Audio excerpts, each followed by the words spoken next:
Hello folks, so in this video I want to talk about how to graph a rational function. I'm just going to run through this example and kind of give you a step-by-step process as to at least how I do it. Okay, so there's a lot going on in this function, and the important thing to keep in mind, as with any type of problem that has a lot of pieces to it, is to just stay organized. So for me, step one is determining the domain of this function. Now remember that when you're asking for the domain of a function, you're asking what inputs you can use, but an equally valid way of thinking about it is what inputs can we not use. When we're dealing with a rational function, well, the main concern that we have is dividing by 0. We don't have to worry about taking the square root of a negative number or anything like that, because by definition, polynomials do not involve square roots. So our domain for this function is all x's except x's that make the denominator 0. So the way I'm going to write this is, and don't worry about this part right now, but I don't want x's where my denominator, which in this case is x squared minus 10x plus 25, x minus 2 is equal to 0. Now, what's nice about rational functions is that we can use zero product property most of the time. Okay, so if I have something times something equals 0, well, that will only ever happen if one of these things is 0. So x minus 2 will be 0 if x is 2. This will be 0 if, well, this is true. X squared minus 10x plus 25 is equal to 0.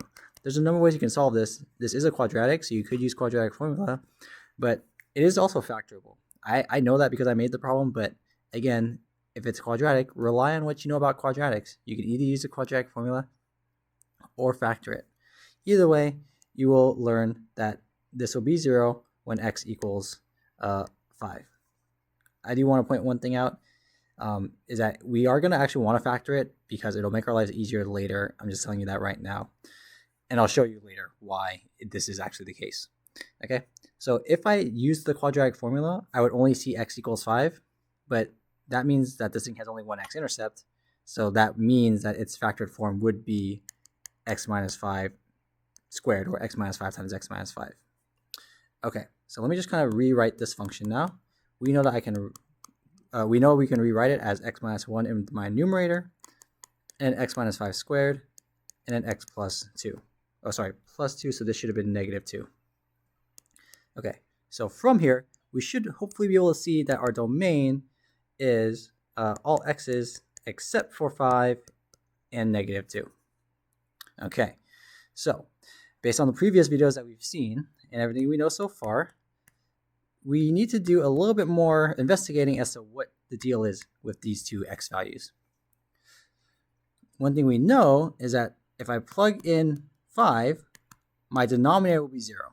But depending on what's happening up in the numerator, I might have a removable discontinuity or vertical asymptote. So I need to figure that out. In this case, I will get, let's see, when I plug in 5, I'm going to get, let's see, 5 minus 1, so that's 4 over 0. So that's an instance of not 0 over 0, in which case I will have my function is undefined, and therefore I have a vertical asymptote at x equals negative 5. At x equals 5. For the same reason, when I plug in negative 2, I'll get what? Negative 3 over 0. The important part is that, again, it's non-zero over 0. So once again, it is going to be undefined. And then so we have another vertical asymptote at x equals negative 2. All right. So at this point, we have two vertical asymptotes. So I guess step 2, I apologize, kind of lost track of what we were doing here. Step 1, determine the domain. Step 2, now that you've found your discontinuities, you want to determine, so again, these are our discontinuities. We want to determine what kind of discontinuities we have. What kind of discontinuities? Are they removable discontinuities or are they vertical asymptotes? In this case, we did not have any indeterminate forms, 0 over 0. I can't talk and write apparently, What kind of discontinuities?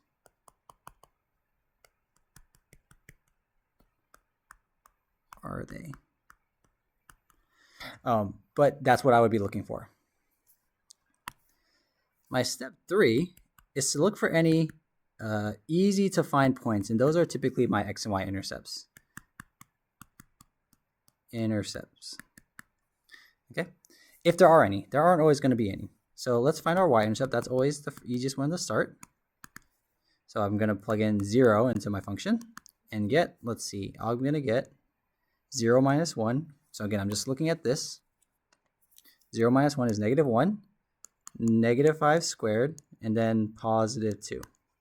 So I think this ends up being negative 1 over positive 50. My x-intercept, I'm going to set y value equal to 0, and I'm going to end up with this equation that I need to now solve. Remember, a fraction is only ever equal to 0 if the numerator is 0, but also the denominator is not 0. Okay? If I have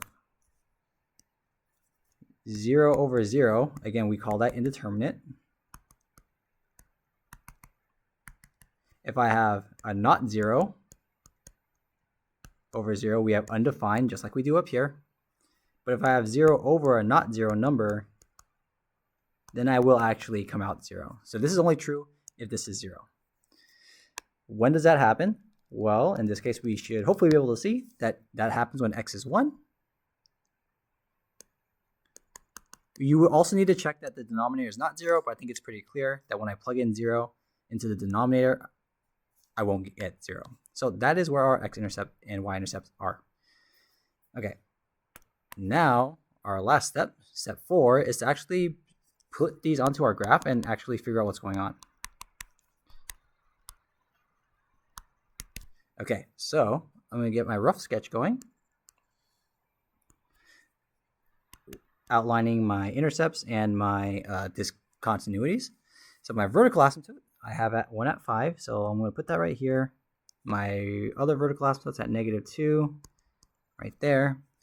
I'll draw in my asymptotes as dashed lines. I am kind of glossing over the horizontal asymptote aspect of this, but think of it this way. When x is very, very, very, very, very, very large, and I was to expand my denominator, right? This function will be x minus 1 over x cubed, right? Because I have x squared and x, plus a bunch of other stuff. When x is large, x cubed is way bigger than x. I hope we can understand that part, right? So for example, if I plug in 999 for x, I'm going to get 999 over 999 cubed, plus of course a bunch of other stuff. What is this number? Well, I have a number divided by a much, much bigger number. And again, this is going to be a very small number, effectively closer to 0 as x gets larger and larger and larger. Again, I don't want that to be the focus at this point. Just hopefully you trust me. We will talk about horizontal asymptotes in more depth later. Okay, so this thing has a horizontal asymptote at 0. I'm going to just draw that in as a green dashed line just so we can see it. My y-intercept is somewhere around here. So I'm just going to say -1 over 50 is right there. And my x-intercept is at +1. Let's put that right there. Okay, so I have 2 points on the graph. Now notice, I have my domain split up into 3 pieces. The domain, remember, is all numbers that are not this or this. So again, I can have x values that are less than -2. I can plug in x values that are between -2 and 5, not inclusive. And I can plug in x values that are greater than 5. To figure out what's going on with the graph, I'm going to draw or make what's called a sign chart. So this is a helpful tool that can tell you what a function looks like. So a sign chart, it does exactly what it says. It's just a tool to determine when a function, and by that I mean the outputs, when the outputs of a function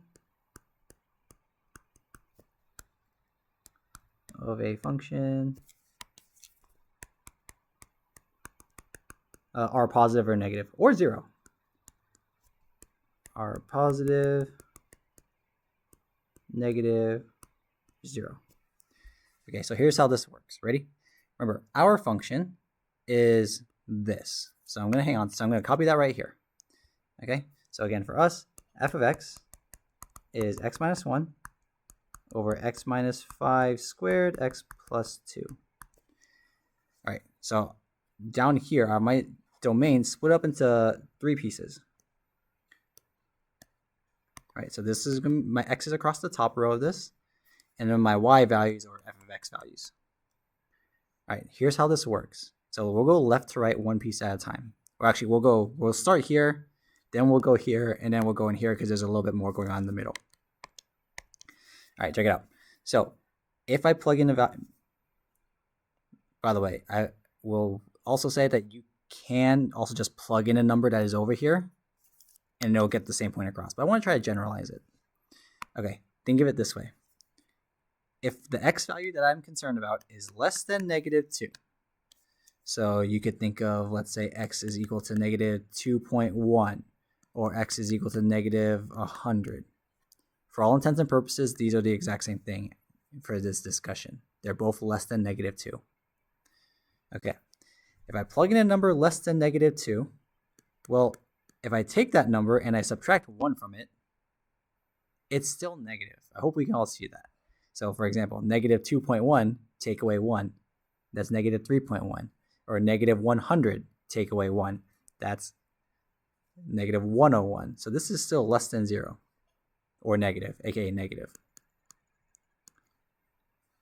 Okay, what happens when I take x minus 5 and square it? Because notice, I'm always going to be squaring this value here. Well, the neat thing about this is that no matter what, when you square something, it's positive, right? You might think, well, what if x is equal to 5? You're right. If I plug in 5, I'll have 0 squared, which is not positive. But in this discussion, at the moment, x is not equal to 5, so I don't have to worry about that right now. Okay, so this is positive. Positive. The last bit we want to care about is this factor, the x plus 2.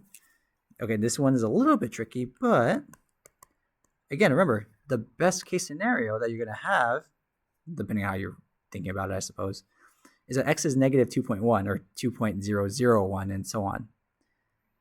But when you add 2 to that, remember, you're already going to be, you're more negative than you are positive. Right? You're adding 2, but you have minus 2.001. So this overall is going to always be negative.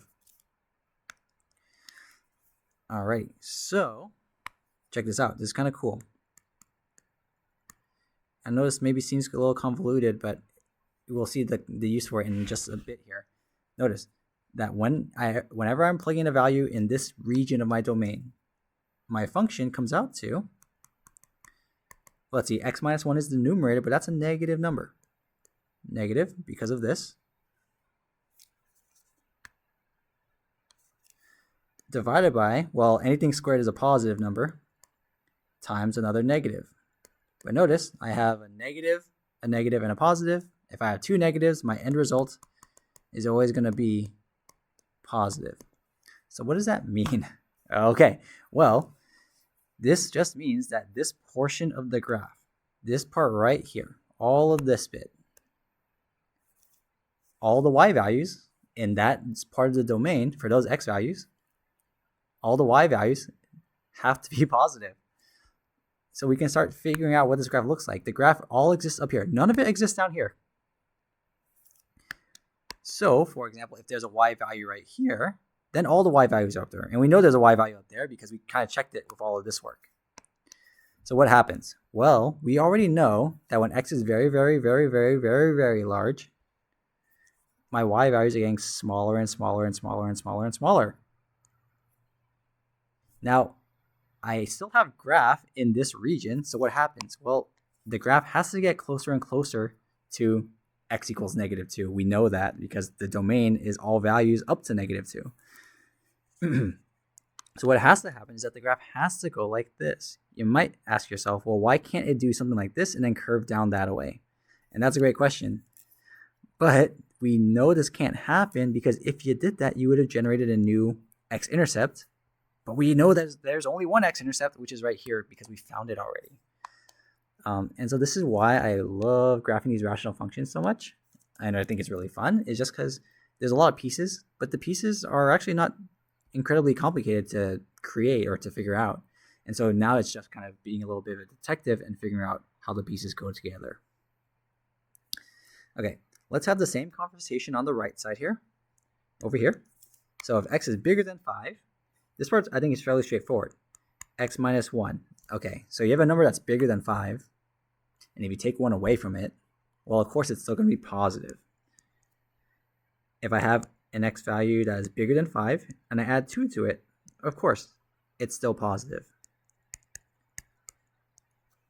I take any x value, and I take away 5, and then I square it, of course it's going to be positive.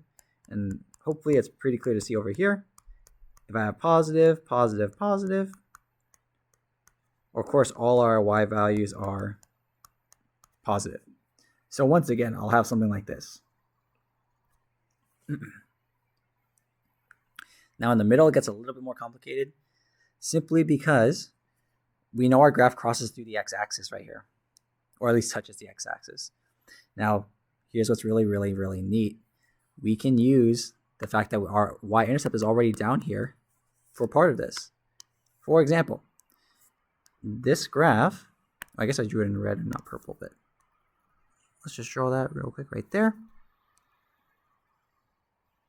Okay, so notice that I have to connect these points because again, there's a continuous graph in the middle here. This has to come down like so. Now, can the graph do this? Well, no, because again, we know there's only one x-intercept. So this graph kind of has to go like this in some way. Now, we don't know what happens in this part of the graph. So the graph could either go all the way through and like so. It might also do something like this. Again, not to scale, but the graph would, in that case, look something like so.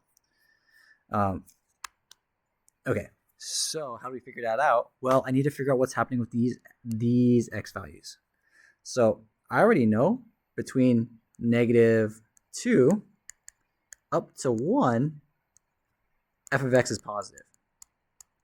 But I now need to figure out what's happening from 1 to 5. And so let's actually figure that out real quick. So again, you're bigger than 1 and you take 1 away. Well, of course, you're still a little bit, at least a little bit positive. You're bigger than 1, and then you add 2 to it. So, of course, you're still positive. And anything squared, again, is positive. So we have a positive, positive, positive instance. Therefore, our function is positive. And so I think now we have confirmed that this graph looks like this. Okay. All right. So I hope that clarifies any questions you might have had about graphing this function and gives you a little bit of at least a strategy to approach this function without needing to plug in 1,000 different values.